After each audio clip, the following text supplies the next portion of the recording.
Entonces vamos a hablar sobre las infecciones a nivel de los dientes. Para que haya una infección a nivel del diente, ¿qué tiene que haber o qué tiene que pasar clínicamente, externamente sobre el diente? Tiene que haber una lesión cariosa, me dice, ¿no? Que va a perforar ¿qué cosa? El esmalte, la dentina, va a ingresar por los túbulos dentinarios hasta el tejido pulpar, cameral en este caso, ¿no? Y va a producir inflamación, una infección de tipo agudo, crónico, llegando a necrosarse el tejido pulpar, ¿no? Y así. Entonces, si hablamos de la pulpa dental, ustedes ya conocen la pulpa dental, aquel tejido conectivo que va a estar conformado por el famosísimo VAM, ¿no? Vasos, arterias, nervios dentro de su constitución y otro tipo de células indiferenciadas. Características, ¿qué me dice? ¿Dónde se encuentra?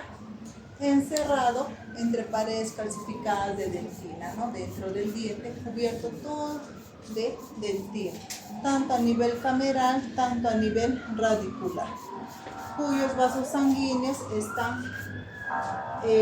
entran por el foramen apical a nivel de cada raíz, ¿no?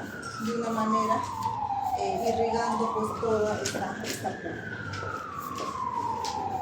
Si hablamos de los aspectos histológicos normales, ¿qué cosa vemos a la pulpa dental? Conformada por todo este conjunto de vasos sanguíneos y vemos la dentina, ¿no? Con la capa odontoblástica a ese nivel, ¿no? Y a este nivel, viéndolo histológicamente, ¿no? También se van a producir pues alteraciones, ¿no? Que hemos visto que todo empieza desde la capa externa del diente, ¿no?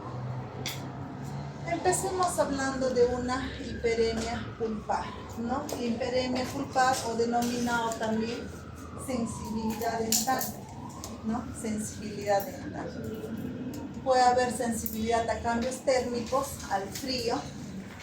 Va a haber mayor sensibilidad si es que lo evaluamos con el vitalómetro. Y puede ser producto de un diente con caries profunda o de una restauración de gran amplitud, ¿no? Puede ser que tenga una restauración que le han colocado una funda metálica u otro tipo de corona, ¿no? Que ha invadido gran parte del tejido que está causando precisamente este tipo de sensibilidad. Dentro de sus aspectos histológicos vemos, ¿no? Como era anterior, no había esta extravasación o esta dilatación de los vasos sanguíneos. Aquí vemos ya este tipo de dilatación, ¿no? Que es producto de esta hiperemia pulpar, ¿no? Algunas veces puede haber trombosis, coágulos sanguíneos dentro de los vasos sanguíneos. Se van a ver pequeñas acumulaciones de color rojizo, ¿no? Que se asocia a este tipo de coágulos, ¿no? A ese nivel. Puede regresar con tratamiento y va a ser reversible. Es como una fase inicial nomás, ¿no? Una fase inicial. Luego de la hiperemia puede progresar ya a una pulpitis. En lo que respecta a la pulpitis, puede ser producto de la caries dental, puede ser por una fractura dental también, debido a una bacteriemia, cuando ataca, ¿no? Por la caries dental, por irritación química de la pulpa o por cambios térmicos graves en un diente. Dentro de todas las clasificaciones, la que más vamos a utilizar es la aguda y la crónica. Si hablamos de la pulpitis aguda, vemos, ¿no? Que va a invadir tejido de esmalte, tejido de dentina, ¿no? Produciendo a este nivel pues una dilatación también de los vasos sanguíneos, pero de una forma mucho más localizada. Una pulpitis crónica, ya vemos que va a haber una mayor extensión, y una pulpitis hiperplásica crónica, o lo que llamamos los pólipos, ¿no? A ese nivel los pólipos pulpares, donde va a haber donde se va a ver el tejido hiperplásico, ¿no? saliente, ¿no? Por esta cavidad hueca, ¿no? De aquí vemos ya la extravasación de tus vasos sanguíneos de una manera mucho más difuminada, ¿no?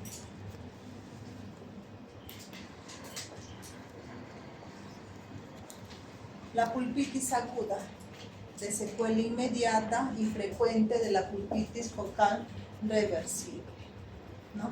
Esta es una pulpitis de tipo reversible que si se trata va a pasar, ¿no? Pero se puede exacerbar a un proceso crónico. Aspectos clínicos. Este tipo de pulpitis es bien característico. ¿Por qué? Porque duele. Dolor intenso, lancinante, continuo, hay calor. Duele mucho, el paciente se queja.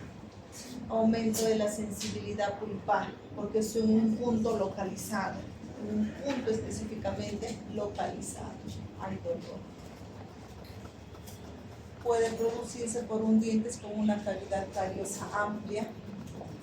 Va a haber un dolor sordo, pulsátil, sensible a los cambios térmicos. Dentro de los aspectos histológicos vemos una gran continuidad de vasos sanguíneos, ¿no? Extravasados, dilatados, ¿no? Todo un edema perivascular en esa zona, ¿no? Vemos extravasación de polimorfos nucleares, vemos esa trombosis, esos coágulos de sangre, ¿no? Mucho más formados.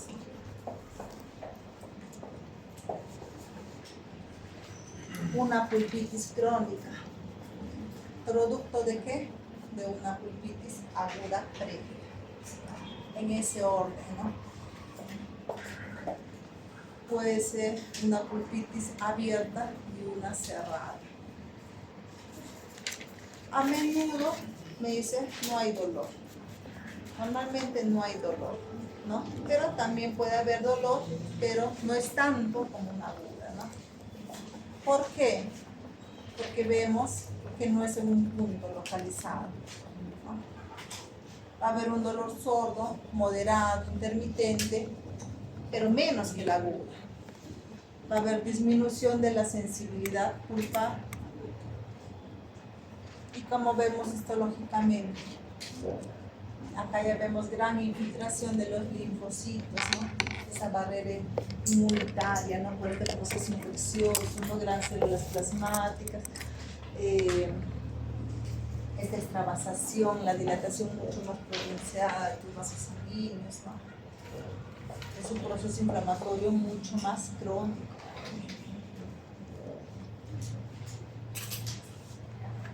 Y la pulpitis hiperplásica crónica, hiperplásica, crecimiento de tejido pulpar, denominado, como dijimos, como pólipo pulpar. Una lesión cariosa abierta que ha comprometido el tejido pulpar y por donde el tejido pues ha crecido. ¿Cuál es el tratamiento? Endodoncia, igualito. Eliminar todo, ¿no? Sacar, etc. Normalmente donde se producen molares deciduos y molares permanentes. Y vemos este crecimiento hiperplásico, ¿no? Anormal de tejido pulpar, ¿no? Que sobreextiende, ¿no? Toda la región coronaria, ¿no? Va a haber un infiltrado de linfocitos, células plasmáticas, tejido de granulación, ¿no? Esta extravasación de tejido.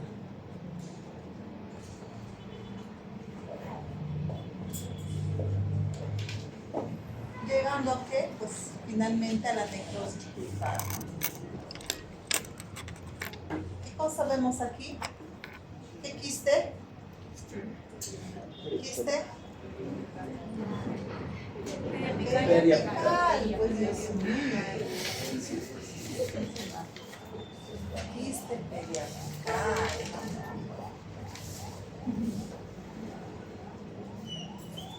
Necrosis o gangrena pulpar. Fase final de la pulpitis aguda o crónica no tratada, me dice. dice.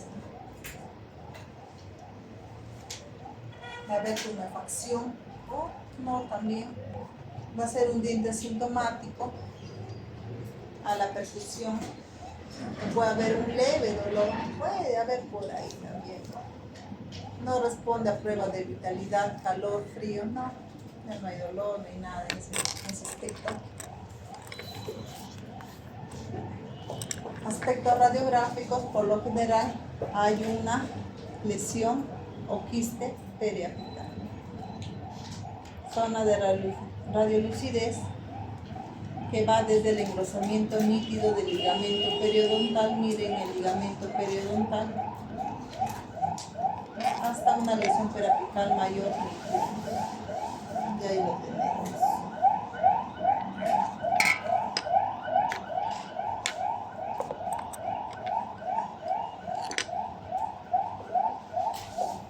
Tendrá los aspectos histológicos, células con membrana celular destruida, citoplasmas fusionados, líneas fantasmas en la periferia de los odontoblastos, ¿no? Normalmente las líneas de separación entre el tejido pulpar y la dentina a nivel de esa capa odontoblástica hay una línea mucho más marcada.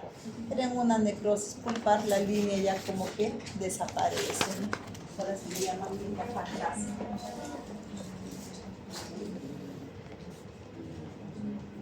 Estados degenerativos pulpares que le continúa una necrosis pulpar. ¿Producto de qué? De una inflamación de larga duración, no tan severa que destruye la pulpa. El tejido aquí se va a degenerar. Cambios similares ocurren con una atrofia en edad avanzada, ¿no? Suelen haber estados degenerativos pulpares con pequeños nódulos que vamos a poder visualizarlo a ese nivel. Vamos a distinguir dos tipos de estados, ¿no? ¿Cuáles? Degeneración cálcica, que puede ser nodular o difusa, y una reabsorción dentinaria interna. Miren cómo la dentina se reabsorbe. Los nódulos parecen lesiones radiolúcidas o radiopacas. Radiopacas, ¿no? Nítidas, características, pero la reabsorción dentinaria también característica, ¿no? ¿Ve cómo se reabsorbe desde adentro? ¿Ve?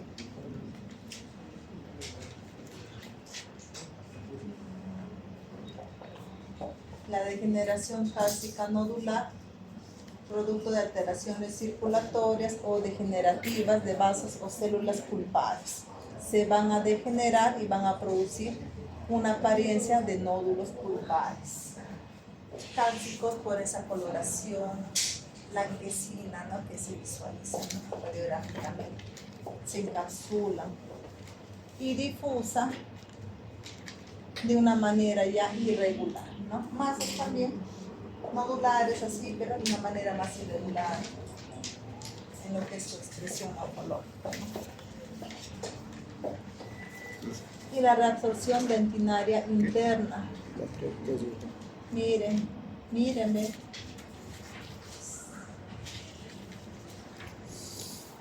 Poco frecuente, me dicen, ¿no? Pero existe.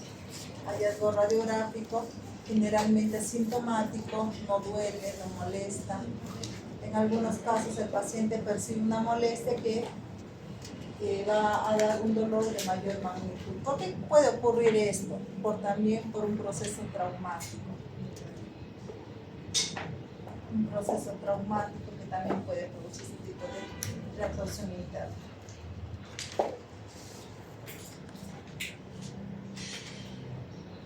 Y luego vemos la infección del hueso. Miren el hueso.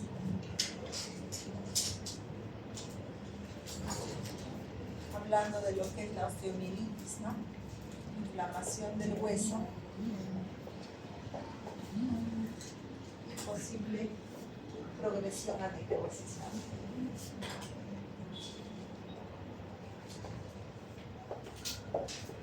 ¿no? Infección del hueso y de la médula ósea, generalmente de origen bacteriano. esta infección va a llegar al hueso, va a viajar a través de todo el torrente sanguíneo y se va a extender hacia el tejido más cercano. Puede comenzar en el mismo hueso si es que la infección se expone directamente a ella, ¿no? ¿Quién va a estar a este nivel en mayor porcentaje dentro de esta carga bacteriana? Los Staphylococcus aureus, en un 90% de los casos. Y lo demás pueden ser hongos, y otro tipo ya de microorganismos, ¿no? Pero en su mayoría, quien va a producir y va a conducir a esta osteomielitis son los Staphylococcus aureus. Y ahí lo he marcado de rojito, ¿no? Esta infección abarca todas las estructuras del hueso, ¿no? Se encuentra en el maxilar, todo, ¿no?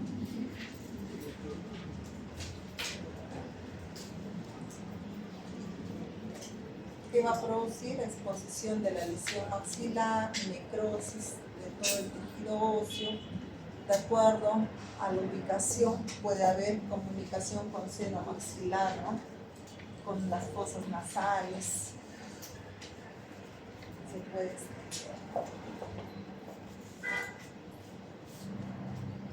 Acá ya va a haber una resección quirúrgica completa, ¿cierto? Porque el hueso ya está necrosado. Infección del hueso y la médula ósea, ¿producto de qué? Hongos, virus, parásitos, bacterias.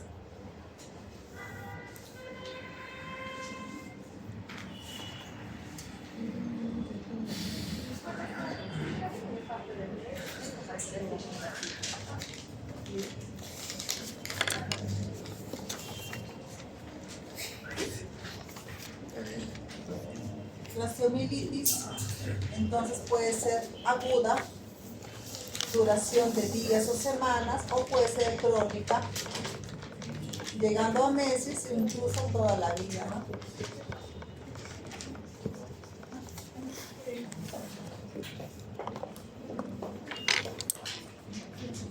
Esto puede estar inactivo, en la cual el médico va a tratar la lesión con antibióticos, analgésicos, va a quedar pasivo, silenciado por un tiempo, pero puede volver a activarse, ¿no?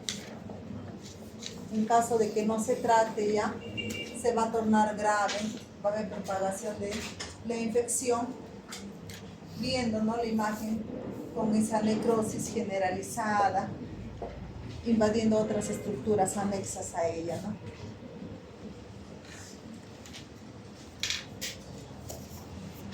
¿Cómo se desarrolla la osteomielitis? Por un proceso inflamatorio del tejido óseo, que va a producir una infección a nivel de la médula ósea.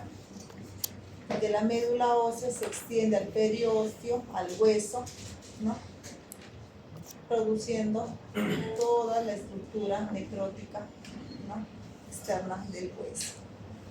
Doctora, esa enfermedad debe ser asintomática, porque es es asintomático, pero está asociado con otras patologías. Nuevamente, estos no son solos, están asociados a otras patologías. Pero en una imagen radiográfica, incluso cuando tú sacas una radiografía por otra lesión, te puedes dar cuenta de esto.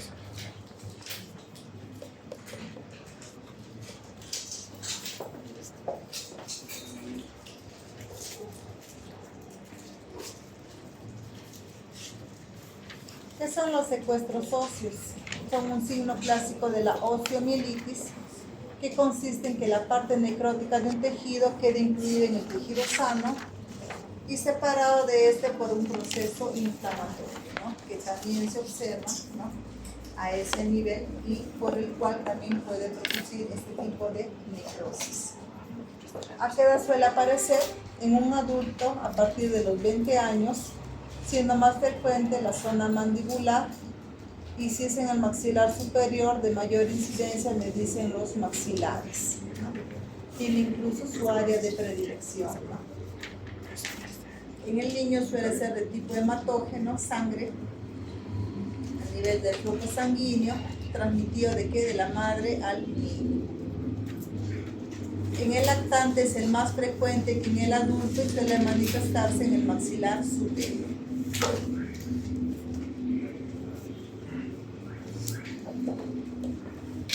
A ver, un ratito.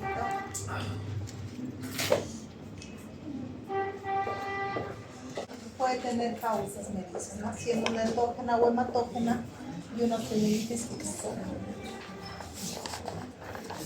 Resultado de una infección odontógena.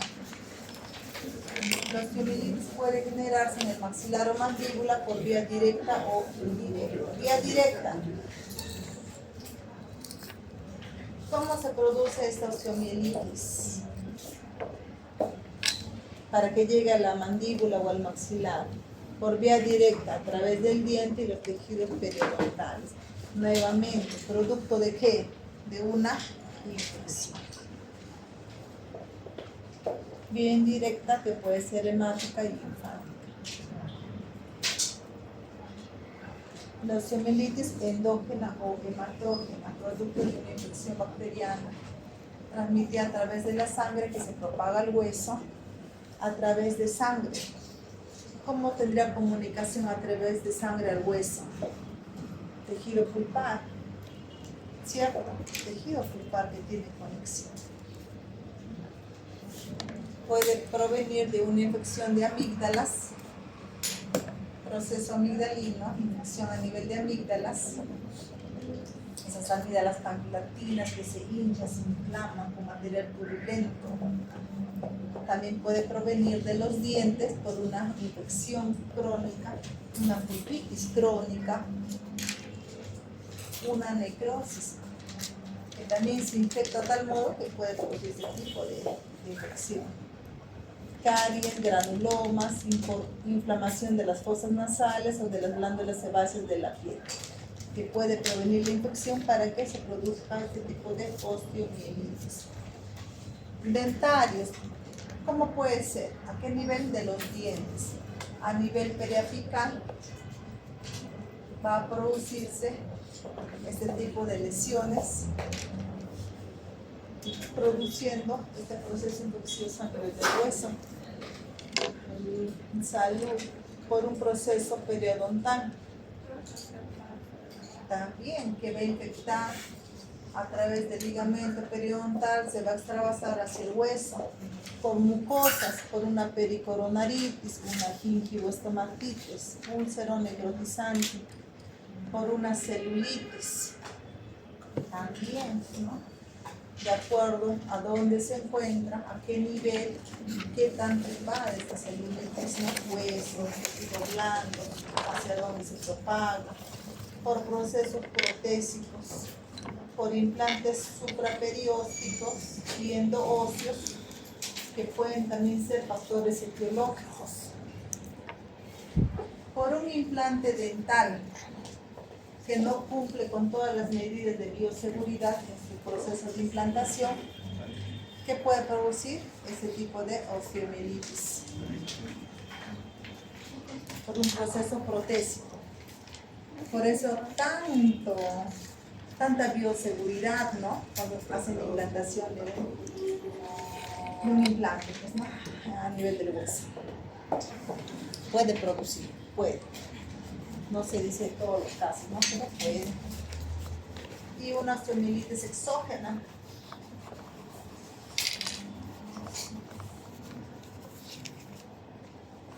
Infección próxima al hueso que termina infectándose el mismo hueso a ese nivel. Porque puede originarse nuevamente por una lesión traumática. Puede haber fractura a nivel de la mandíbula. Cuando hay fractura a nivel de la mandíbula, puede haber corte externo de la piel, de la musculatura, que llega al hueso y en un proceso traumático, externamente de repente ingresa, ¿no? Este tipo de bacterias que al momento de tratar al paciente no se midió de repente, ¿no? la invasión bacteriana a ese nivel puede ocasionar ese tipo de osteomielitis, no en todos los casos, pero puede ser una de sus causas. También puede deberse a una cirugía, una extracción dentaria, un foco contiguo como la celulitis, contacto con químicos o proceso de radioterapia. Los procesos o los pacientes que tienen cáncer, cuando reciben su quimioterapia, su radioterapia, este tipo de pacientes tienen gran probabilidad de sufrir osteomielitis. Mucha probabilidad. Los pacientes con un sistema inmune débil. ¿Quién tiene sistema inmune débil? Los pacientes que tienen cáncer, que tienen un proceso cancerígeno. El sistema inmunitario está completamente bajo, débil, ¿no? Y ellos son los que mayormente tienen este tipo de osteomielitis. ¿Pero por qué se da la osteomielitis? Porque reciben radioterapia, quimioterapia. Y eso es lo que hace también que el hueso no resiste y se empiece a necrosar. Entonces es una osteomielitis exógena, me dicen, ¿no? De fuera, proveniente de fuera. En cambio endógena era por dentro, ¿no? A nivel sanguíneo, ¿no? Ahí están, causas. El origen puede ser físico, por radioterapia, corrientes eléctricas, electrocoagulación, que puede producir esta necrosis a nivel del hueso. La denominada osteoradionecrosis. ¿Ve? Es un nombre mucho más específico ya, osteoradionecrosis. Químicos, contacto del hueso con determinadas sustancias químicas que desencadenan la infección. Por actividades laborales, cuando manipulan fósforo, plomo, mercurio, que producen algún tipo de necrosis química a nivel de los maxilares. Los mineros pueden sufrir este tipo de osteomielitis exógena. Pueden sufrir.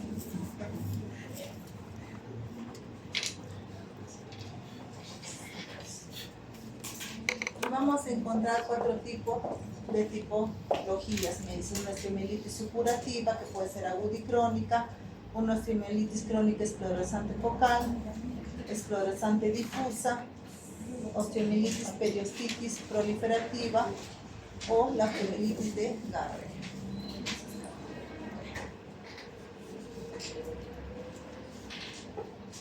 La osteomielitis supurativa aguda se caracteriza por ¿qué? Dolor intenso. Va a haber una inflamación mínima, sensibilidad, si hay dolor hay sensibilidad, fiebre intermitente, movilidad de los dientes involucrados en la zona donde está la osteomielitis, dolor dental a la percusión, halitosis y secreción de moco.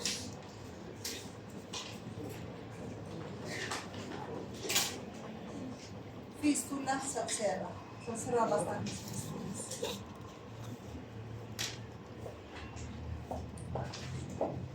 La infección se localiza intramedularmente. Todo el hueso cortical se infecta, todo el periósteo de la membrana prácticamente se empieza a necrosar, empieza a invadir. No hay hinchazón o enrojecimiento hasta que la infección haya llegado al periósteo. Miren cómo se observa externamente.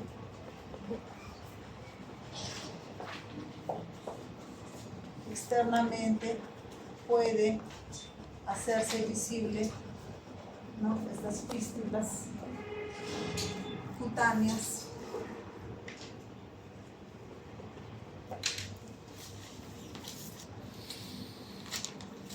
Extensión de un absceso periapical es mucho más frecuente dentro de etiología, lesión física por fractura o intervención quirúrgica, que también la puede producir, una bacteriemia, estafilococos y estreptococos con mayor frecuencia.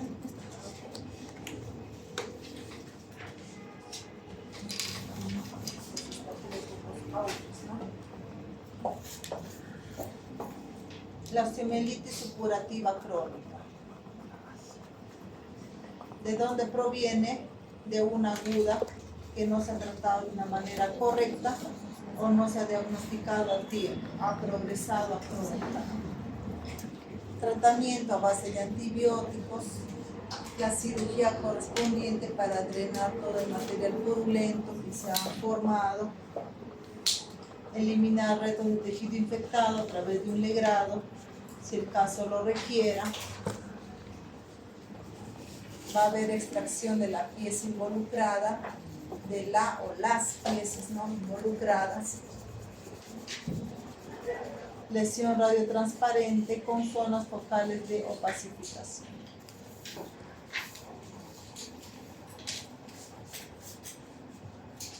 Osteomielitis crónica esclerosante focal, característico de pacientes menores de 20 años y se va a producir, dice, por una inflamación del hueso, pero de baja intensidad o de un grado muy reducido, que va a ser asintomático. ¿Y por qué se detecta? Cuando le hacen una radiografía de rutina o por otro proceso, ¿no? De repente quieren evaluar la endodoncia o su perno o algo, y ahí se puede dar cuenta, ¿no? Nuevamente, este tipo de osteomielitis es una osteomielitis difusa, no tiene sus rasgos característicos circunscritos, no.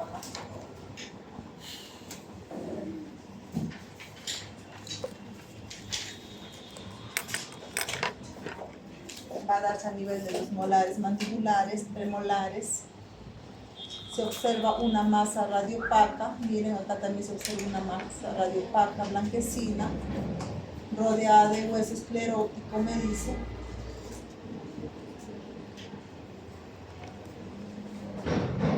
Y una osteomielitis crónica esclerosante difusa, ¿no?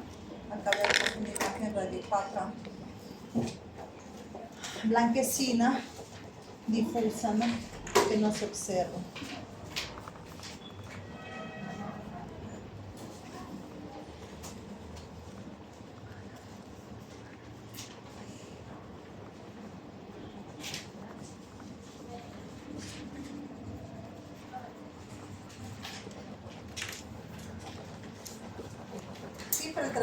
El tratamiento ante cualquier proceso infeccioso le bombardean de antibióticos, pues, ¿no?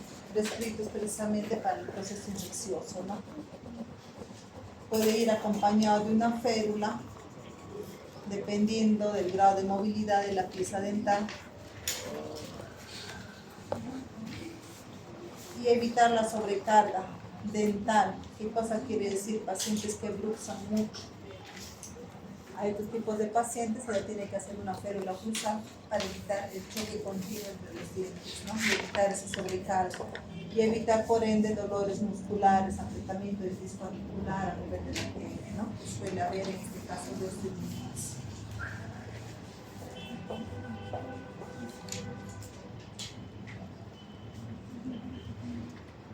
Puede ocurrir a cualquier edad, me dicen. La persona que lo presenta tiene intenso dolor, me dice. Puede haber tumefacción, hinchazón externa a ese nivel, pero no suele aparecer fístulas o supuración, me dice. Va a haber un engrosamiento ligero de la mandíbula en el lado afectado, ¿no? Viéndolo radiográficamente, ¿no? Este lado se va a ver mucho más engrosado que este lado.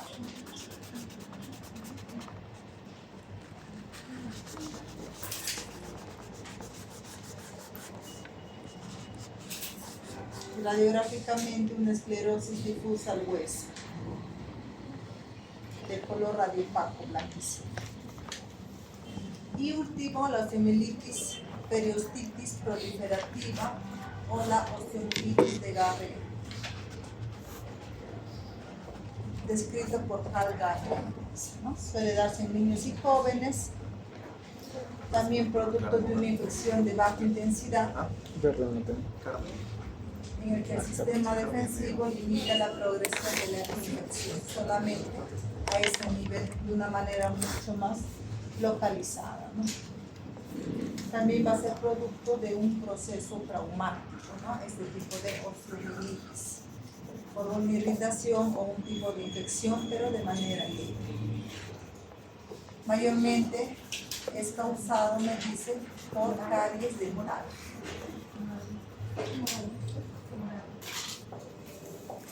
Como se observa radiográficamente a nivel del hueso laminar, el aspecto de piel de cebolla, ligeramente radiotransparente, ¿no? El hueso.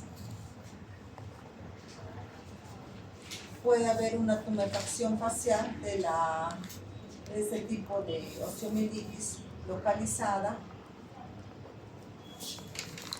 Puede haber dolor o no, también me dicen. Puede haber trismo.